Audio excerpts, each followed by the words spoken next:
جاہلیت کا دور تھا، جب عرب کے ریگزاروں پر ظالم و ستم کی تاریکی چھائی ہوئی تھی۔ انسانیت خون کے پیاسے ہو چکے تھے، قبائل کے درمیان نفرت کی آگ بھڑک رہی تھی، اور حق و باطل کی جنگ کا انتظار تھا۔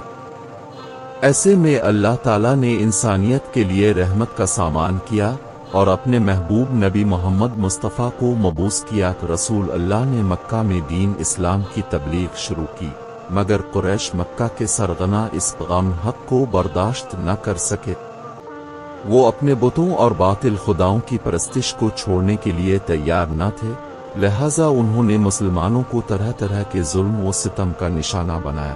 رسول اللہ نے اپنے اصحاب کو حبشہ کی جانب ہجرت کا حکم دیا، لیکن قریش کا ظلم کم نہ ہوا۔ بالآخر اللہ تعالیٰ کے حکم سے رسول اللہ نے مدینہ کی طرف ہجرت فرمائی۔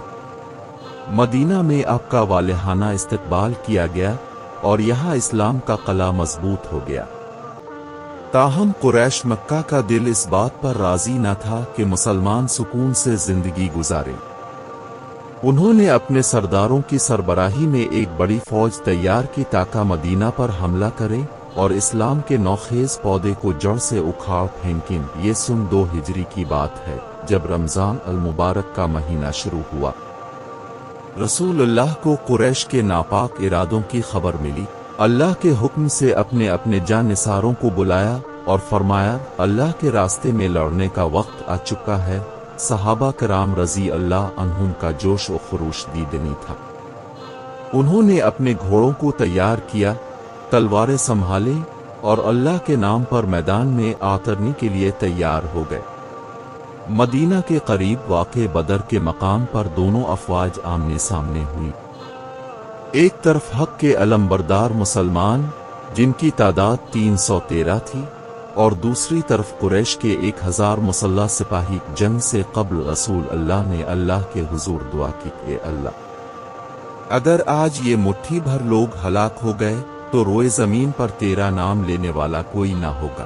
اللہ نے اپنے نبی کی دعا قبول کی اور فرشتوں کو نازل کیا جو مسلمانوں کی مدد کے لیے آتری۔ جنگ کا آغاز ہوا اور مسلمانوں نے کمال بہادری سے لڑتے ہوئے دشمن کے صفوں میں زلزلہ برپا کر دیا۔ حضرت علی کرم اللہ وجہہ، حضرت حمزہ رضی اللہ عنہ اور حضرت زبیر بن عوام رضی اللہ عنہ جیسے جلیل القدر صحابہ نے دشمن کے مشہور جنگجوؤں کو زمین پر گرا دیا۔ ابو جہل، جو قریش کا سب سے بڑا سردار تھا، اس جنگ میں مارا گیا۔ قریش کی فوج شکست کھا گئی اور میدان بدر میں اللہ کی نصرت اور رسول اللہ کی قیادت میں فتح کا پرچم لہرایا۔ مسلمانوں نے نہ صرف اس جنگ میں فتح حاصل کی بلکہ ان کی روحوں میں ایمان کا نور اور اللہ کی محبت اور بڑھ گئی۔